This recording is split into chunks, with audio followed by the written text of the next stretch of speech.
अस्सलाम वालेकुम स्टूडेंट। मेरा नाम सलमान हुसैन है और मैं आज आपसे बहुत ही ज़्यादा इंटरेस्टिंग टॉपिक डिस्कस करने वाला हूँ, जिस टॉपिक का नाम है जनरल एंट्रीज़। ये वाहिद टॉपिक है जो स्टूडेंट को बहुत ज़्यादा परेशान करके रखता है, क्योंकि उनकी बेसिक क्लियर नहीं होती।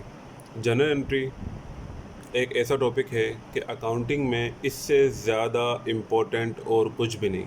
जी हाँ, मैंने यही कहा कि पूरी अकाउंटिंग में इस जर्नल एंट्री से ज़्यादा इम्पोर्टेंट कुछ भी नहीं है।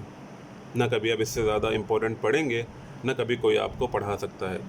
यूँ कह लीजिए कि ये अकाउंटिंग की एबीसी कंसीडर की जाती है।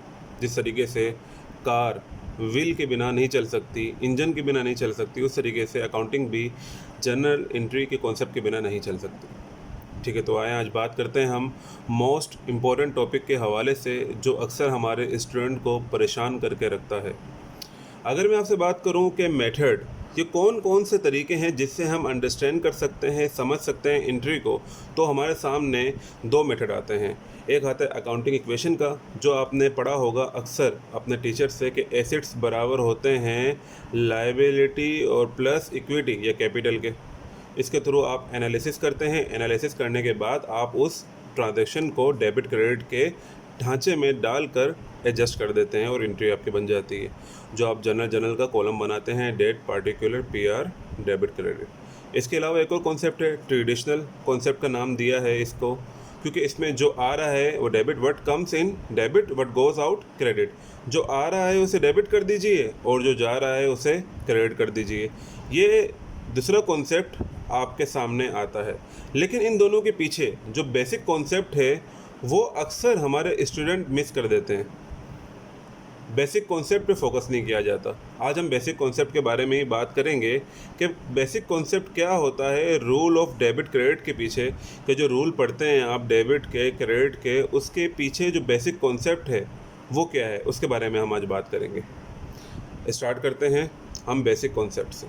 सबसे पहले मैं आपको ये चीज़ बताता चलूँ कि अकाउंटिंग के अंदर सिर्फ और सिर्फ हम मॉनेटरी ट्रांजैक्शन रिकॉर्ड करते हैं, इसके अलावा कोई और ट्रांजैक्शन रिकॉर्ड नहीं करते।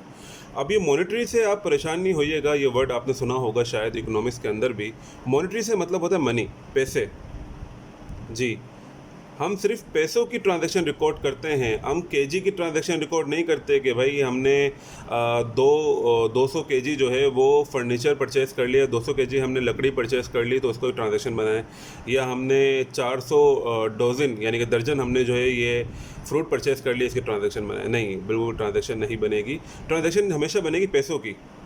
अगर आपने 10 किलो सामान लिया है या आपने 10 किलो केमिकल परचेज़ किया है तो 10 केजी की ट्रांजैक्शन नहीं बनेगी। 10 केजी का जो अमाउंट होगा उसकी ट्रांजैक्शन रिकॉर्ड की जाएगी आपकी जनरल एंट्री में। पहली चीज़ तो ये मैं आपको क्लियर करता चलूँ। We record only monetary transaction of business in general. ठीक है, जो भी हम पैसों की लेन देन करेंगे उसकी हम रिकॉर्ड करेंगे। ट्रांजैक्शन का नाम आपके लिए शायद नया हुआ, परेशान नहीं होइएगा। ट्रांजैक्शन का मतलब होता है लेन देन। What comes in and what goes out, आपके पास आ क्या रहा है और जा क्या रहा है, इसको हम आगे जाके मज़ीद एलिब्रेट करने की मैं कोशिश करूँगा। आगे जाके we do not need money but we need things and services. यहाँ पे एक अहम सवाल है जो आप कॉन्सेप्ट को मज़ीद क्लियरिफाई कर दे। पैसों की ज़रूरत हमें होती नहीं है, हमें सिर्फ ज़रूरत होती है चीज़ों की और सर्विसेज की। आप मान लीजिए कि आप एक ऐसी कंपनी में काम करते हैं जो कंपनी आपसे कहती है कि वो आपको सारी की सारी चीज़ें देगी, जो जो चीज़ें आप इमेजिन कर सकते हैं वो सारी चीज़ें आपको ला के दे देगी और वो सारी सर्विसेज दे देगी जिनकी आपको ज़िंदगी में ज़रूरत पड़ती है। तो आपको पैसों की भला क्या ज़रूरत? पैसों की हमें ज़रूरत कब पड़ती है? जब हमें चीज़ें ख़रीदनी होती हैं। अगर चीज़ें हमारे पास सारी की सारी मौजूद हों तो हमें पैसों की कोई ज़रूरत नहीं होगी।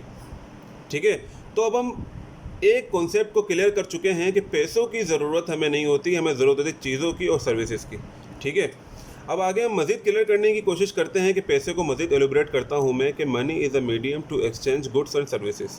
कि पैसे एक मीडियम है, सिर्फ एक चीज़ है जिसके थ्रू आप कोई भी गुड्स या सर्विसेज को परचेज़ करते हैं। लेट सपोज आपको बिल्डिंग परचेज़ करनी है तो आपको पैसों की ज़रूरत होगी, पैसे होंगे तो बिल्डिंग आप परचेज़ करेंगे। अगर वो बिल्डिंग 50 लाख की है या वो 1 करोड़ की है तो आप 1 करोड़ कैश जाके उसको देंगे और बिल्डिंग आप परचेज़ कर लेंगे। ये हो गया आपका गुड्स। लेकिन अगर आप सर्विसेज की बात करते हैं कि भाई आपके घर में मेड आती है, वो आपके घर का काम करती है, उसको वो उससे आप क्या, उससे आप गुड्स तो नहीं ले रहे, उससे आप सर्विसेज ले रहे हैं। लेट सपोज आपका जो बैंक है उससे आप सर्विसेज ले रहे हैं, इसके बिहाफ पे भी आपको उसको पेमेंट करनी पड़ती है, क्योंकि बैंक आपके पैसों की सिक्योरिटी कर रहा होता है, आपका सिक्योरिटी गार्ड होता है। वो आपको कोई चीज़ प्रोवाइड नहीं करता, वो सिर्फ सिक्योरिटी प्रोवाइड कर रहा है, सर्विस प्रोवाइड कर रहा है, इसके अगेंस्ट वो आपसे पैसे चार्ज करता है।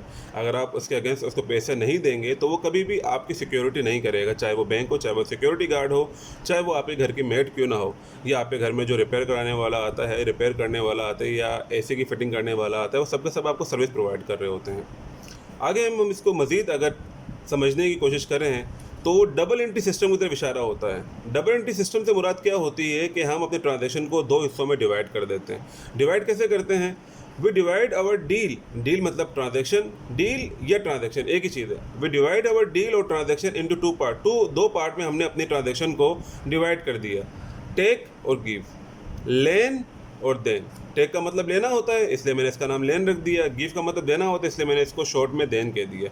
इसी को हम अकाउंटिंग में आसान अल्फाज में कहते हैं डेबिट और क्रेडिट। जी बस इतनी सी ये जो है वो कॉन्सेप्ट होता है समझने के लिए कि टेक का मतलब लेन है, लेन का मतलब डेबिट। मैं बेसिक कॉन्सेप्ट की बात कर रहा हूँ, मैं यहाँ पे आपसे बात नहीं कर रहा rule of debit and credit की, मैं यहाँ पे आपसे एनालिसिस की बात नहीं कर रहा, मैं यहाँ पे आपसे अकाउंटिंग इक्वेशन की बात नहीं कर रहा, मैं सिर्फ बात कर रहा हूँ डेबिट और क्रेडिट की। ठीक है, मतलब लेन का मतलब डेबिट और देन का मतलब क्रेडिट। चलें हम इसको थोड़ा सा प्रैक्टिकली एग्जांपल लेके समझने की कोशिश करते हैं। हम यहाँ पे एक बना लेते हैं कि भाई यहाँ पे आ गया टेक, जिसको हम डेबिट कहते हैं, और यहाँ पे आ गया गिव, जिसके लिए हमने यूज़ किया क्रेडिट का लफ्ज़। उम्मीद करता हूँ यहाँ तक चीज़ें आपको समझ में आ रही होंगी। अब आपको ज़रूरत पड़ी है बुक्स की, आपको बुक्स परचेस करनी है। आपने बुक्स ले ली,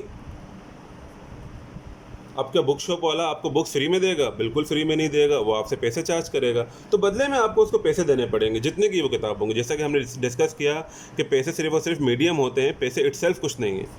बुक्स लेट सपोज वो 2000 रुपये की थी, तो आपने 2000 रुपये कैश दे दिया किसे? शॉपकीपर को। ये आपकी ट्रांजेक्शन बन गई। बुक्स डेबिट कर दी आपने 2000 से, और कैश आपने क्रेडिट कर दिया 2000 से। इसकी एक और एग्जाम्पल लेते हैं। आपको परचेज करना था लैपटॉप, आपने लैपटॉप परचेज किया 50,000 का। लैपटॉप आ रहा है आपके पास, टेक कर रहे हैं, ले रहे हैं, डेबिट कर दिया। बदले में क्या लैपटॉप वाला आपसे कुछ पैसे नहीं लेगा? बिल्कुल पैसे लेगा आपसे। वो आपसे उतने ही पैसे लेगा जितने का आपने उससे सामान लिया है, क्योंकि सामान आपने 50,000 का लिया है तो कैश भी आपसे 50,000 का लेगा। बस ये आपकी एंट्री मुकम्मल हो गई। ये आपका वो कॉन्सेप्ट है जो डेबिट क्रेडिट के पीछे चल रहा होता है, जो आपसे कहता है ना कि एसेट्स इंक्रीज़ होगा तो डेबिट कर दीजिए, लायबिलिटी इंक्रीज़ होगी तो क्रेडिट कर दीजिए। तो ये आपका बेसिक कॉन्सेप्ट है जो मैं आपको समझाने की कोशिश कर रहा हूँ। हम इसको एक और एग्जांपल लेके समझने की कोशिश करते हैं।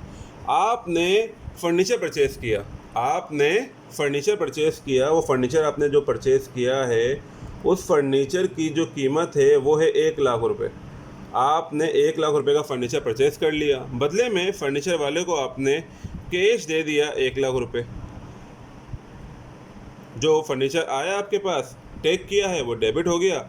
जो कैश आपने दिया है, गिव किया है, वो आपका क्रेडिट हो गया। इतनी सिंपल सी एंट्री होती है। अगर मैं इसको मज़ीद समझाने की कोशिश करूँ, ये रिवर्स भी हो सकता है। रिवर्स से मुराद कि यहाँ पे आपको पैसों की ज़रूरत पड़ गई, आपने फर्नीचर अपना बेच दिया, तो क्या होगा? फर्नीचर आपके पास से चला गया। 1,00,000 का फर्नीचर लिया था आपने, लेट सपोज वो फर्नीचर 80,000 का बेच दिया। अब जब फर्नीचर आपने दिया है, गिव वाले कॉलम में लिखा है, यानी कि आपने दे दिया है, क्रेडिट कर दिया, तो क्या बदले में आपको शॉपकीपर कुछ पैसे नहीं देगा? जी बिल्कुल देगा। जो पैसे आपको देगा वो पैसे आप कैश के नाम से डेबिट कर देंगे, जो आपके हैं 80,000 रुपये। मैं उम्मीद करता हूँ कि चीज़ आपको समझ में आ रही होगी। अच्छा, ये चीज़ हो गई। एक और चीज़, अब हम बात करते हैं सर्विसेज की।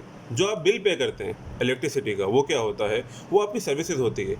आपके पास बिल आ गया 10,000 रुपये का, आपने कैश बैंक जाके या ऑनलाइन ट्रांजैक्शन से अपना बिल पे कर दिया 10,000 रुपये का। अब आपने दे तो दिया, जाते हुए आपको कैश तो नज़र आ रहा है, तो क्या आपको मिला? कुछ भी नहीं।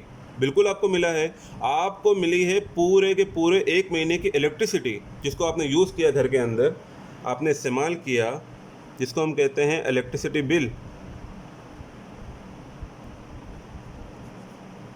या जिसको आप अकाउंटिंग में यूटिलिटी बिल के नाम से भी लिखते हैं। ये आप लिख देंगे यहाँ पे, डेबिट कर देंगे 10,000 रुपये से। मैं इसको मज़ीद समझाने की कोशिश करूँ कि जब आप फर्नीचर बेचेंगे तो आपके पास कैश आ रहा है, जब आपने ख़रीदा तो कैश आपके पास से जा रहा है। ये इतना सिंपल सा जो है वो रूल है। हमने यहाँ पे समझने की कोशिश की चीज़ों को और सर्विसेज को। अब तक हम बात कैश पे कर रहे थे, अब हम बात करते हैं उधार पे। आपने उधार पे परचेस कर लिया फर्नीचर तो आपके पास आ गया। लेट सपोज 1 लाख का फर्नीचर परचेस कर लिया, पर क्या आपने कैश दिया इस ट्रांजैक्शन में? नहीं, उधार पे लिया ना आपने, तो आपने उधार पे तो कैश दिया नहीं।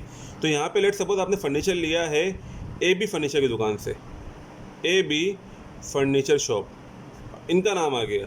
अब आपने क्योंकि AB फर्नीचर शॉप से फर्नीचर लिया है तो आपको AB को पैसे देने होंगे, लेने होंगे? जी, देने होंगे। अब जिससे पैसे हमें देने होते हैं उसको हम कहते हैं अकाउंट पेएबल। जी, अकाउंट पेएबल का लफ्ज़ हम यूज़ करते हैं जिसको पैसे देने होते हैं। जिससे पैसे लेने होते हैं उसके लिए हम यूज़ करते हैं अकाउंट रिसीवेबल का लफ्ज़। तो यहाँ पे हमें पैसे देने हैं तो हम यहाँ पे लिखेंगे account payable, account payable AB furniture shop. अच्छा, अब ये ट्रांजैक्शन मुकम्मल नहीं हुई है, ये ट्रांजैक्शन कंप्लीट अभी तक नहीं हुई है, क्योंकि हमने चीज़ तो ले ली, फ़ायदा उठा लिया, लेकिन यहाँ पे क्या हुआ, यहाँ पे उससे पेमेंट नहीं की है हमने उस बंदे को। हमने प्रॉमिस किया है। जब भी आप उधार पे कोई चीज़ लेते हैं तो आप प्रॉमिस करते हैं कि भाई मैं आपको 1 हफ्ते बाद, 1 महीने बाद, या मैं 2 महीने बाद, 3 महीने बाद, 6 महीने बाद या साल बाद मैं पेमेंट आपको कर दूंगा। अब आपको उसकी पेमेंट करनी है। इसी जगह स्टूडेंट कन्फ्यूज़ हो जाते हैं, पेमेंट किस तरीके से करेंगे। जब आप पेमेंट करेंगे तो क्या होगा, आपका account payable AB furniture shop जो है वो डेबिट हो जाएगा 1 लाख रुपए से, और क्योंकि अब आप पेमेंट कर रहे हैं तो आपका कैश क्रेडिट हो जाएगा 1 लाख रुपए से। जी, बस ये सिंपल सी ट्रांजैक्शन है, ये सिंपल सा मेथड है जो हमारा यूज़ हो रहा होता है बैक हैंड पे, जब हम बात करते हैं कि हमारे बेसिक कॉन्सेप्ट कौन कौन से इस्तेमाल किए जा रहे हैं हमारे जर्नल में। अगर ये कॉन्सेप्ट आपको समझ में आ गया तो आपको पूरी की पूरी जर्नल समझ में आ गई। इसके 3 मेथड हैं, मैं तीनों मेथड आपको समझाने की कोशिश करूंगा और मेरी पूरी कोशिश होगी कि मैं एक सवाल को तीनों मेथड से सॉल्व करने की कोशिश करूं।